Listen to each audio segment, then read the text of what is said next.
Day. It is Rachel, and I'm here to talk to you today about the concept of disrespect, specifically when children are being disrespectful to us. I'm actually in my podcast this week. I'm going to be answering parents' questions, and one of the questions that I'll be answering has to do with how we handle disrespect in the moment, and if we aren't addressing it in the moment, are we letting them get away with it? So I wanted to dive a little bit deeper in this video into what's going on with disrespect and maybe some ways to think about it so that you can get those long-term results that last. That's always what I'm about. So I want to start by saying that I think everyone would agree that disrespect is not okay. It is not okay for children to treat us with disrespect. It's really not okay for any human being to treat any human being with disrespect. So I think we can all agree on that. The other thing that I want to introduce is this idea that while we all agree that it is not okay, disrespect from children towards especially their parents is a symptom. Basically, when a child is disrespectful, and this is actually true not just of children, but in general, when someone is disrespectful, it is a sign that their yuck is bigger than their coping skills. And I'm going to give you a couple of other examples that will help you understand. What I want you to know is that this is a symptom. Their yuck is bigger than their coping skills. It is not an excuse. It is a reason that is going to lead to long-term change, but it is not an excuse. However, if we're not addressing this reason, if we're not realizing that disrespect is actually a symptom, then we're not going to see long-term results. And I'm all about long-term results.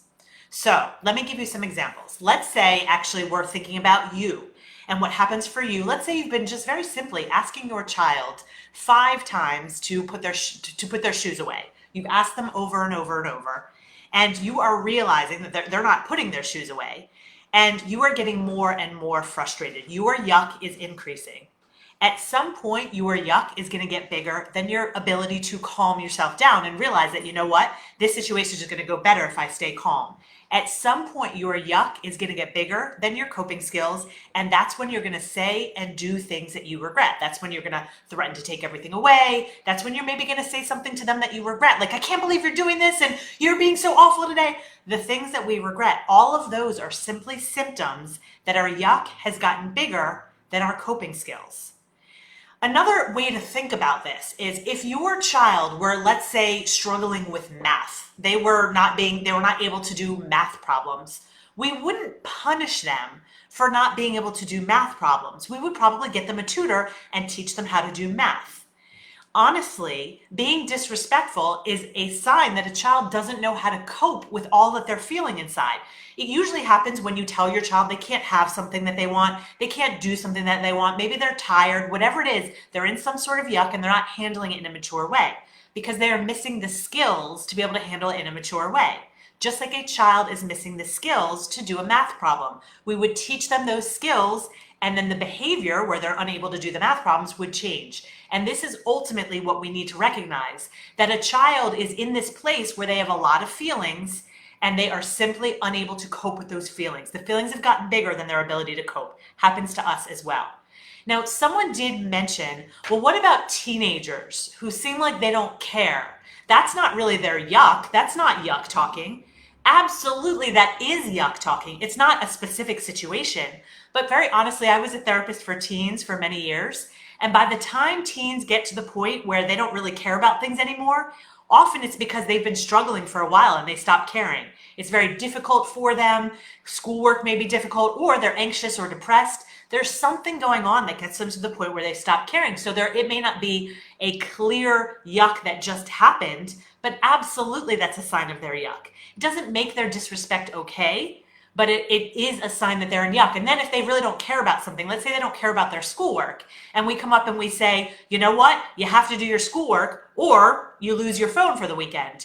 Then you get the disrespect. Again, there's more yuck coming in. So ultimately, what I want you to hear is that the disrespect is a symptom. Yuck is bigger than coping mechanisms. So what do we do about this? I'm basically going to give you the long-term solution, and then I'm going to talk about what to do in the moment very briefly because I'm going to go more into it on the podcast episode. Very honestly, if we want disrespect to end, what we need to do is reduce the yuck and increase the coping skills, very simply. Now, how do we reduce the yuck? There are strategies that I teach. You've probably heard me talk about. yuck dumps, deposits. Now, the goal in reducing yuck is not actually to make children happy all the time. That's not at all what this is about.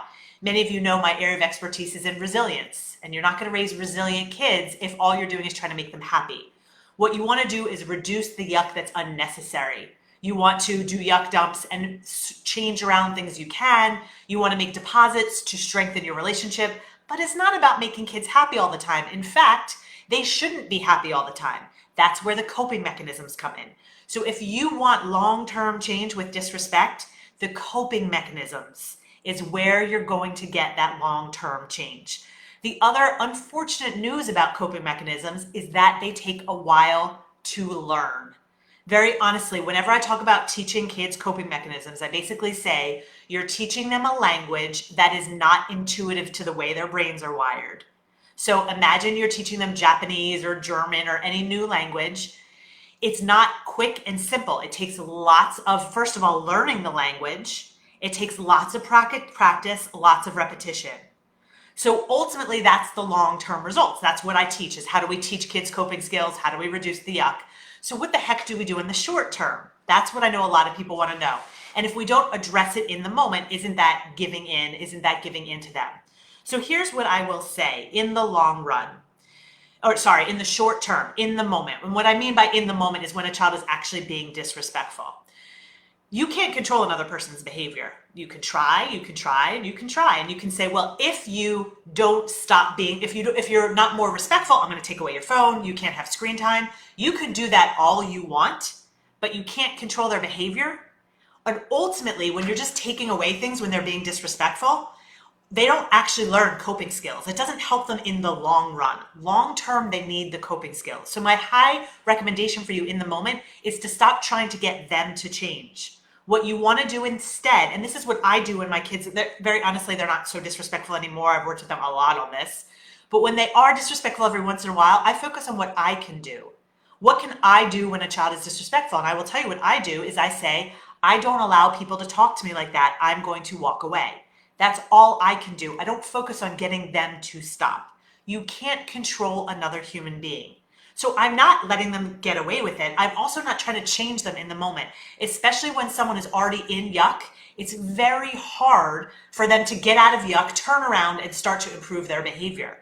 But even if it weren't hard, you can't make that happen. So what I suggest you do in the moment is really understand what is in your control, decide what your boundaries are, and follow through with your boundaries. Focus on what is in your control. And ultimately, in the long run, you want to give them more coping skills. So you're not letting them get away with anything, but you're also not trying to get them to stop in the moment. You can't do that, and the more you try, the more frustrated you are going to be. So I'm going to go more into this in the podcast episode, but I hope, if nothing else, you understand that disrespect is not them being a problem. Disrespect is them having a problem. Their yuck is bigger than their coping skills, and that problem needs to be addressed. And I've done this with thousands of families. When you improve their coping skills and reduce unnecessary yuck, all of a sudden, like magic, the disrespect goes away because you've addressed the true problem. All right. Any questions about this, feel free to post below the video. I'm happy to answer them. I'm here for you, and I will work through any of the issues you have related to disrespect.